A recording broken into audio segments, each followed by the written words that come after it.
So far in this class, we've focused on rock music in America, but today we're going to look at rock music in the UK, or the United Kingdom, England. So in the 1950s and 60s in the UK, the music business was very different than it was in America.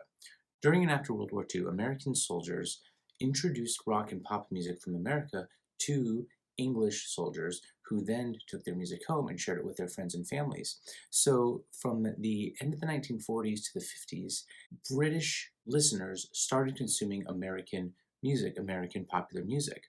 And up until 1963, US music dominated the UK charts. If you were to look at the most successful acts in the United Kingdom, they were all American. They were listening primarily to American music. Just like in America, British record executives are trying to find the next Elvis, to recreate Elvis, someone who is attractive, can sing, can dance, and is successful on all three charts: mainstream pop, country and western, and rhythm and blues. Well, the person that emerges as this UK version of Elvis is named Cliff Richard. Between 1958 and 1963, Cliff Richard had 23 singles in the UK, although he had virtually no success in America. And 23 singles is significant because that's so much more success than most English artists were able to find.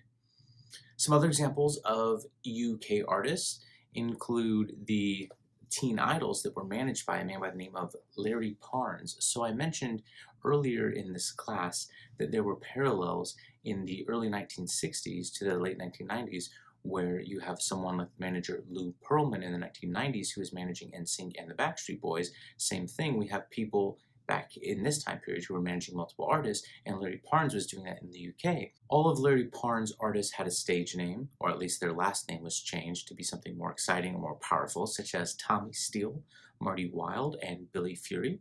They did have many hit singles, but just like Cliff Richard, these artists, these UK teen idols, were basically invisible in the US, getting no success. In the early 1960s, there were really only three major hits to cross over from the UK to the US. The first one was by an instrumental group called the Tornadoes, and the Tornadoes were actually Billy Fury's backing band, and that song was called Telstar. But let's talk about radio and record sales. The US has regional radio, which allowed stations to exclusively play one genre. So a station in the US could only play rhythm and blues if they wanted to, or only mainstream pop, or only country and western, or any other style that they want to focus on. Whereas in the UK, there are only three radio stations, and they're all controlled by the government. They're called BBC One, BBC Two, and BBC Three. BBC stands for British Broadcasting Corporation, and it's still a major news, radio, and television outlet today. So the government had absolute control over which songs would appear on the radio. And the problems in America, that at least what some people thought were problems, such as promiscuous music of Elvis or the Hokum Blues, that wouldn't be an issue in Britain because for the most part they're not hearing it. And I say for the most part because even though radio is controlled by the government, by the BBC, there is one, what's called a pirate radio, Radio Luxembourg, and what would happen is they had this ship that they would have off the coastline, off the English coastline, and they would actually broadcast music that was otherwise not going to be played.